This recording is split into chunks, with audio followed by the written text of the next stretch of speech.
Catcalling atau pelecehan verbal di jalan merupakan sesuatu yang hampir dialami atau disaksikan oleh setiap orang di dalam kehidupannya, dengan perempuan sebagai korban. Bentuk real dari perbuatan catcalling adalah berupa melakukan hal-hal bertendensi seksual, entah bersifat implisit maupun eksplisit. Di antaranya, yang sering terjadi adalah bersiul, berseru, memberi gestur atau komentar yang biasanya cenderung ditunjukkan kepada perempuan, walaupun tidak menutup kemungkinan kalau laki-laki juga dapat saja menjadi korban. Tetapi, yang banyak terlihat di dalam masyarakat kita adalah siulan dan komentar-komentar bernada seksis yang ditujukan kepada perempuan di ruang publik. Pemahaman mengenai catcalling di masyarakat masih sangat rendah karena adanya pewajaran. Masih adanya anggapan bahwa catcalling adalah hal yang biasa atau merupakan bentuk dari candaan dan pujian yang menyebabkan hal ini terjadi berulang-ulang. Dari pembahasan fenomena catcalling ini bertujuan untuk menghentikan pelecehan-pelecehan verbal yang sering dialami oleh perempuan. Selain itu, ini juga bertujuan untuk melindungi perempuan-perempuan dari pelecehan verbal yang menyebabkan rasa tidak aman oleh perempuan. Dari fenomena kasus tersebut akan dikaitkan dengan teori feminis eksistensialis. Beaufort mengemukakan bahwa laki-laki dinamai sang diri, sedangkan perempuan sang lian.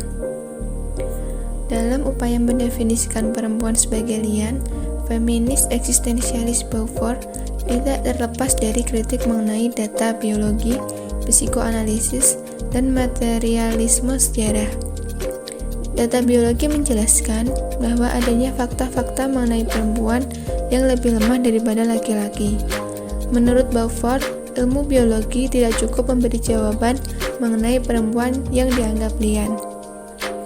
Beaufort mencari lagi penjelasan yang lebih mendalam mengenai alasan mengapa laki-laki menamai laki-laki sang diri dan perempuan sang lian. Ia berspekulasi bahwa dengan memandang dirinya sebagai subjek yang mampu mempertaruhkan nyawanya dalam pertempuran, laki-laki memandang perempuan sebagai objek yang hanya mampu memberi hidup. Penjelasan yang lebih mendasar mengapa laki-laki menempatkan perempuan dalam ruang lian, ia berpendapat begitu laki-laki menyatakan dirinya sebagai subjek dan ada yang bebas, gagasan lian pun muncul, terutama gagasan perempuan sebagai lian. Perempuan menjadi segala sesuatu yang bukan laki-laki, sesuatu kekuatan asing yang lebih baik dikontrol oleh laki-laki.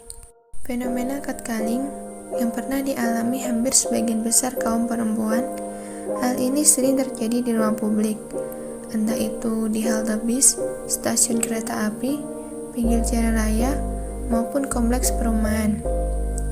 Biasanya berupa ucapan-ucapan seperti "Neng cantik mau kemana?", lalu "Hai cantik", atau bahkan dalam bentuk ucapan-ucapan yang lebih ekstrim seperti "Duh, bodinya boleh tuh", dan ucapan-ucapan bernada seksual serta melecehkan lainnya.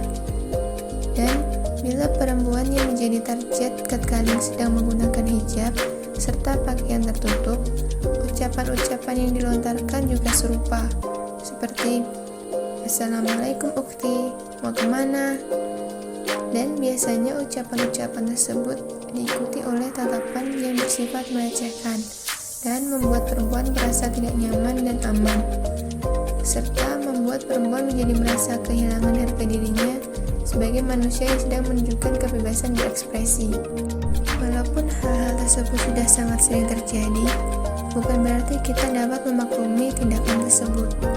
Bukan pula merupakan sesuatu yang patut dibanggakan karena catcalling sama sekali bukan sebuah pujian.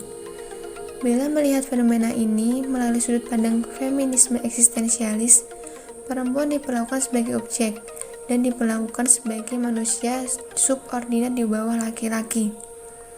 Menurut Beaufort, perempuan juga sama dengan laki-laki, yaitu bersifat subjek daripada objek.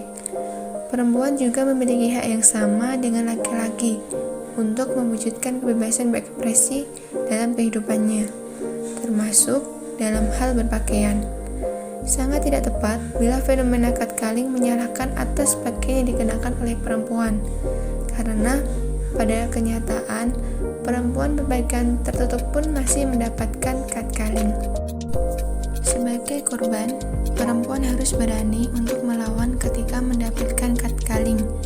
Contohnya melakukan kontak mata, yaitu dengan memberikan tatapan tajam secara tiba-tiba. Hal ini bisa membuat para pelaku catcalling merasa terkejut dan merasa bahwa apa yang telah mereka lakukan adalah hal yang salah. Sebagai perempuan yang mengalami pelecehan verbal di jalan dan berani untuk melawan pelaku, termasuk dalam kontekstualisasi perjuangan feminisme eksistensial.